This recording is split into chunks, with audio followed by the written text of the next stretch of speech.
حضرت عمر رضی اللہ تعالیٰ عنہ تشریف فرما تھے اپنے دربار میں، تو ایک صاحب آئے اور کہا یا عمر لا تنس موتک، اے عمر اپنی موت کو نہیں بھولنا۔ یار بڑے دربار میں کسی کو یہ بات کہی جائے تو اس کا رد عمل کیا ہوگا، لیکن حضرت عمر رضی اللہ تعالیٰ عنہ یوں کانپنے لگے جس طرح بیت کی شاخ کانپتی ہے۔ اس کو قریب کیا، محبت کی اور کہا کہ اگر تو روز آ جایا کرے اور یہ جملہ مجھے کہا کرے تو تیری مہربانی ہوگی، مہینے کے بعد مشاہرہ بھی تمہیں دیا جائے گا۔ روز آتا ہے، بھری مجلس میں کہتا ہے اے عمر موت کو نہیں بھولنا۔ ایک دن وہ آیا، آپ نے اسے قریب بلایا، محبت کی اور اس کو مشاہرہ دیا اور الوداع کہنا چاہا، تو اس نے کہا کہ مجھ سے کوئی گستاخی ہو گئی ہے کیا حضور؟ تو فرمایا نہیں، کوئی ایسی بات نہیں ہے۔ کہا کہ کوئی شخص آنے لگا ہے کیا؟ فرمایا نہیں، یہ بھی نہیں۔ تو کہا کہ تذکیر موت کی ضرورت نہیں رہی؟ فرمایا نہیں، کوئی ایسی بات نہیں ہے۔ تو کہنے لگا وہ شخص کہ پھر مجھے چھٹی کیوں دی جا رہی ہے؟ تو حضرت عمر کا جواب سنیے۔ حضرت عمر رو پڑے، داڑھی پہ ہاتھ رکھا اور ایک بال الگ کیا اور کہا کہ یہ دیکھ میری داڑھی میں سفید بال آ گیا ہے، اب یہ مجھے چین سے رہنے ہی نہیں دے گا، اب تیرے آنے کی ضرورت نہیں ہے، یہ بال ہی مجھے موت یاد کرواتا رہے گا۔ ہماری پوری داڑھی سفید ہو جائے نا تب بھی ہمیں کوئی ٹینشن نہیں ہوتا۔ میاں صاحب بولے نا کہ ہڈیا کمبڑ گوڈے کھڑکن دے اڑ گیا لک تیرا، عجیب بدیو واسنائیو جیو مرد دلیرا، فما اصبرہم علی النار۔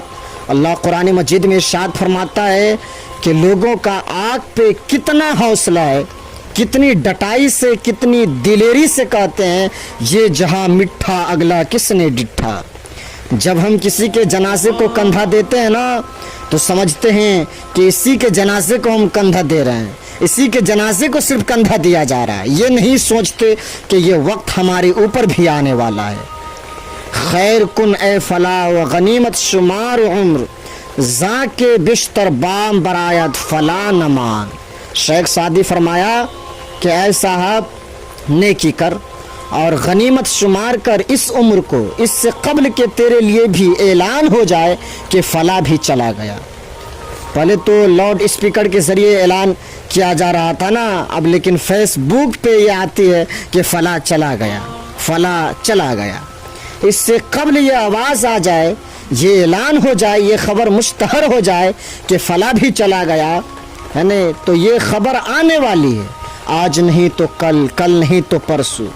حضور علیہ الصلوۃ والتسلیم نے ارشاد فرمایا کہ کثرت کے ساتھ موت کو یاد کرو، اس سے تمہارے دلوں کا زنگ اترے گا اور تم اپنی آخرت کی طرف متوجہ ہوگی۔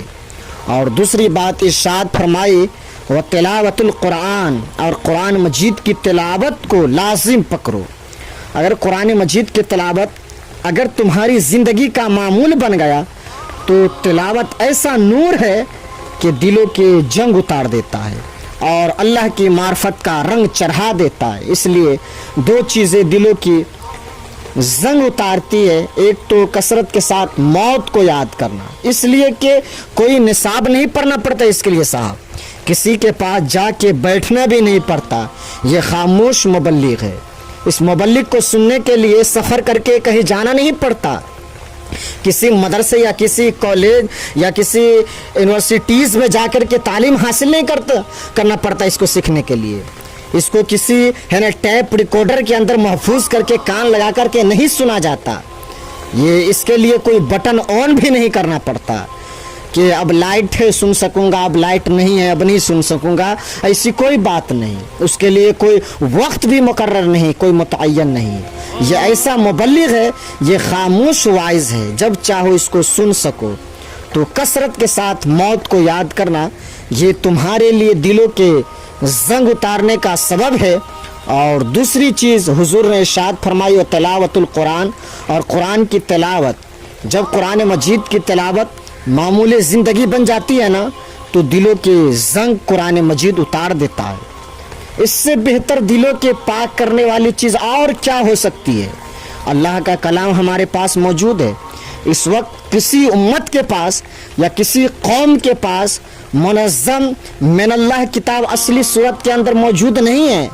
تعریف راپ آ گئی، لوگوں نے کتابوں کے اندر اپنی خواہشات کو شامل کر دیا، مشکل چیزیں نکال دی، ان کے اندر بہت انہیں تغیر و تبدل کر دیا، بہت گڑبڑ کر دی. لیکن قرآن مجید کسی زبر اور زیر کے تغیر کے بغیر صدیوں قبل جو سینہ محمد صلی اللہ تعالی علیہ وسلم پر نازل ہوئے تھے آج بھی اسی طرح موجود ہے. ایک زبر یا زیر کا بھی فرق نہیں ہے.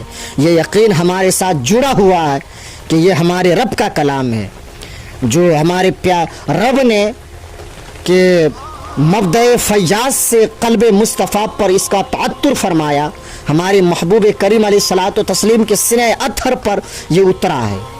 اس کتاب کا ایک اعجاز ہے. یہ تو کہا کہ اس کتاب کی کثرت کے ساتھ تلاوت کرو، تمہارے دلوں کا زنگ اتر جائے گا اور اللہ جل شانہ کی معرفت کا رنگ چڑھ جائے گا.